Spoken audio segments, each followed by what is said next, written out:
chapter 5 and chapter 6 of the book The Secret Garden today.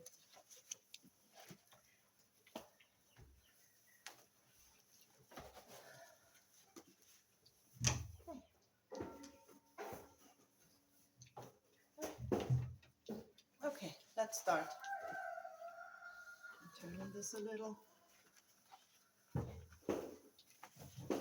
Chapter 5, The Cry in the Corridor. At first, each day which passed by for Mary Lennox was exactly like the others. Every morning she awoke in her tapestried room and found Martha kneeling upon the hearth building her fire. Every morning she ate her breakfast in the nursery, which had nothing amusing in it.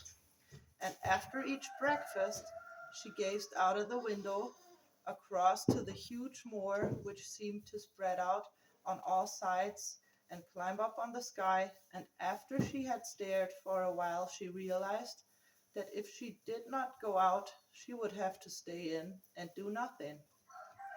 And so she went out. She did not know what this was the best thing she could have done.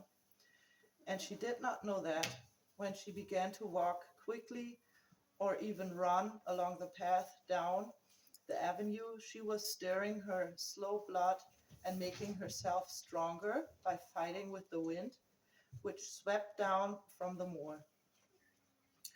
She ran only to make herself warm, and she hated the wind, which rushed at her face and roared and held her back as if it were some giant she could not see.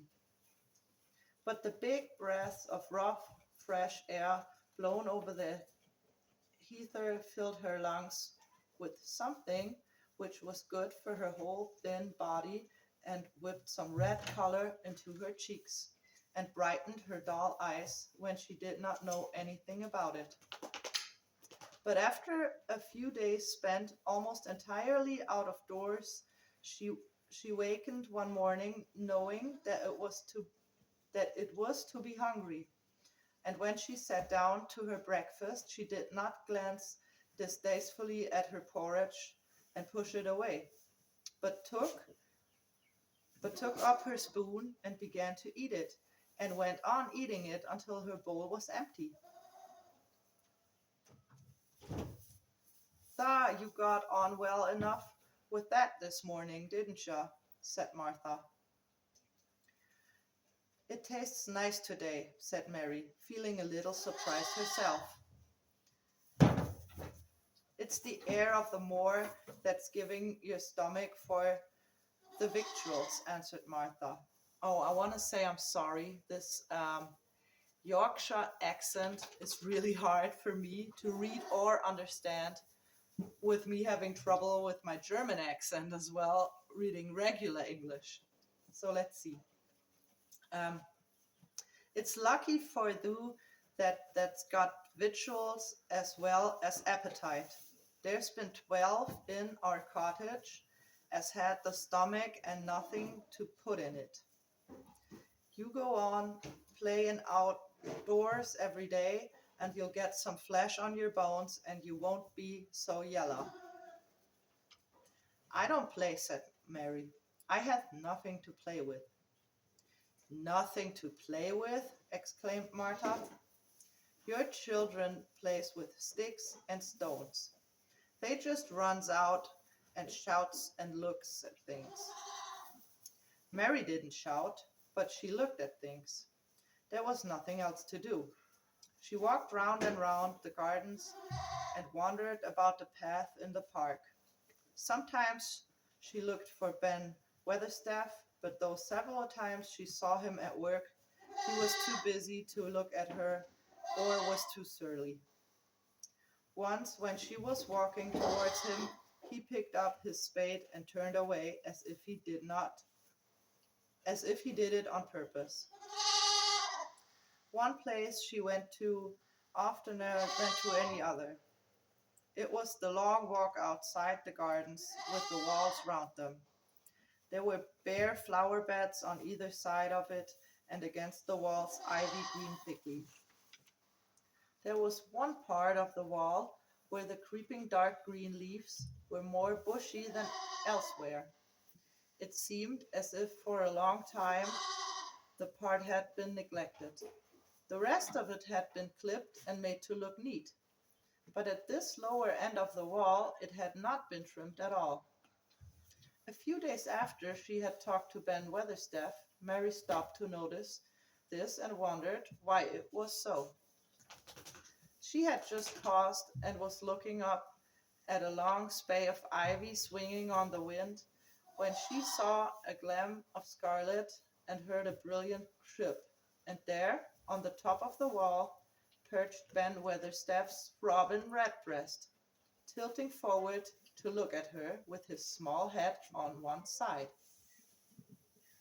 "Oh," she cried out, "it is you! It is you!"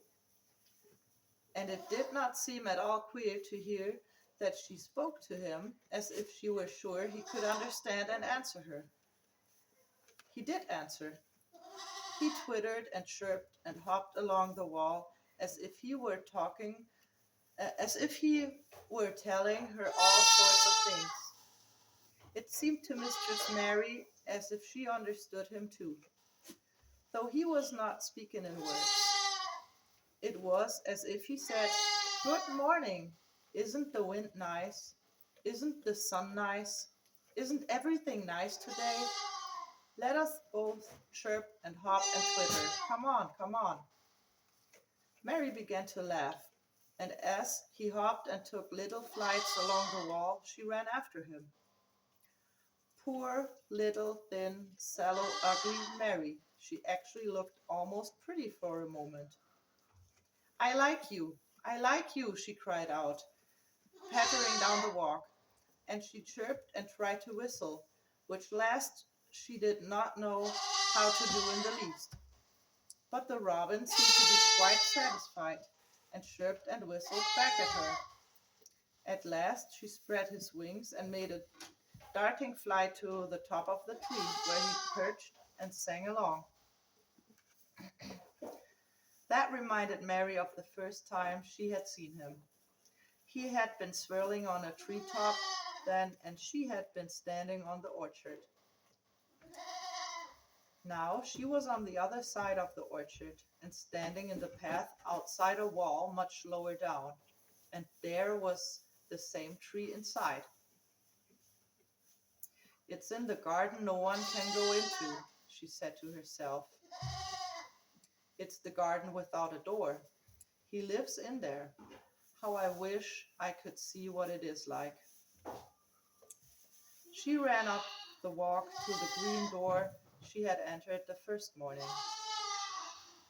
She ran down the path through the other door and then into the orchard. And when she stood and looked up, there was the tree on the other side of the wall. And there was the robin, just finishing his song and beginning to preen his feathers with his beak. "It is the garden," she said. "I am sure it is." She walked round and looked closely at that side of the orchard wall, but she only found what she had found before, that there was no door in it. Then she ran through the kitchen gardens again and out into the walk outside the long ivy-covered wall, and she walked to the end of it and looked at it.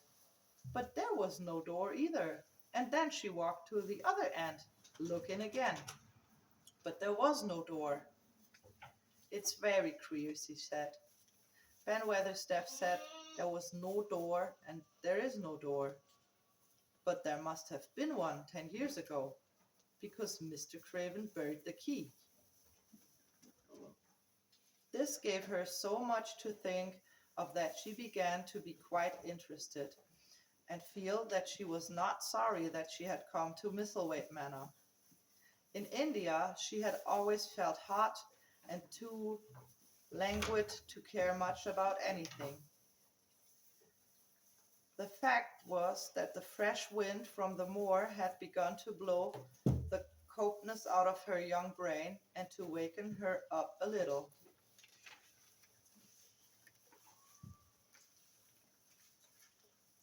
She stayed out of doors nearly all day, and when she sat down to her supper at night, she felt hungry and drowsy and comfortable. She did not feel cross when Martha chatted away. She felt as if she rather liked to hear her, and at last she thought she would ask her a question. She asked it after she had finished her supper and had sat down on the hearthrug before the fire.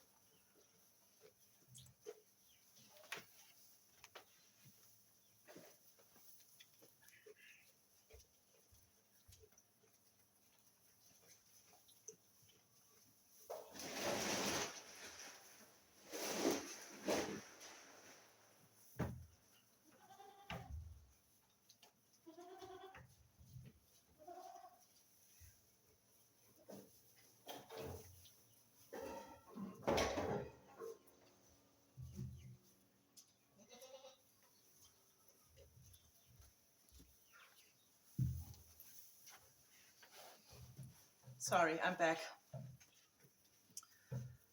Where did I stop? She felt as if she rather liked to hear her, and at last she thought she would ask her a question. She asked it after she had finished her supper and had sat down on the hearthrug before the fire. Why did Mr. Craven hate the garden? She said. She had made Martha stay with her, and Martha had not objected at all. She was very young and used to a crowded cottage full of brothers and sisters, and she found it dull in the great servants' hall downstairs, where the footmen and upper housemaids made fun of her Yorkshire speech and looked upon her as a common little thing, and sat and whispered among themselves. Martha liked to talk, and the strange child who had lived in India and been waited upon by blacks was novelty enough to attract her. She sat down on the hearth herself without waiting to be asked. Ah, you're thinking about the garden yet? She said. I knew you would. That was just the way with me when I first heard about it. Why did he hate it? Mary persisted. Martha tucked her feet under her and made herself quite comfortable. Listen to the wind whirring around the house, she said. You could bare stand up on the moor if you was out on it tonight. Mary didn't know what whirring meant until she listened, and then she understood. It must mean that hollow, shuddering sort of roar which rushed round and round the house, and if the gained nut could see where the buffeting it and beating at the walls and windows to try to break in. But one knew he could not get in, and somehow it made one feel very safe and warm inside a room with the red raw fire. But why did he hate it so? She asked, after she had listened. She intended to know if Martha did. When Martha gave up her store of knowledge, mine, she said, Mrs. Medlock said, it's not to be talked about. There's lots of things in this place that's not to be talked over. That's Mr. Craven's orders. His troubles are non-servant's business, he says. But for the garden, he wouldn't be like he is. It was Mrs. Craven's garden that she had made when first they were married, and she just loved it. And they used to tend the flowers themselves, and no one's gardeners was ever let to go in. Him and her used to go in and shut the door and stay there hours and hours reading and talking. And she was just a bit of a girl, and there was an old tree with a branch bent like a seat on it. And she'd made roses grow over it, and she used to sit there. But one day, when she was sitting there, the branch broke, and she fell on the ground and was hurt so bad that the next day she died. The doctors thought She'd go out on his mind and die too. That's why he hates it. No one's never gone since, and he won't let anyone talk about it. Mary did not ask any more questions. She looked at the red fire and listened to the wind, wuthering. It seemed to be wuthering louder than ever. At that moment, a very good thing was happening to her. 4 good things had happened to her, in fact, since she came to Misselthwaite Manor. She had felt as if she had understood a robin and that he had understood her. She had run into the wind until her blood had grown warm. She had been healthy hungry for the first time in her life, and she had found out what it was to be sorry for someone.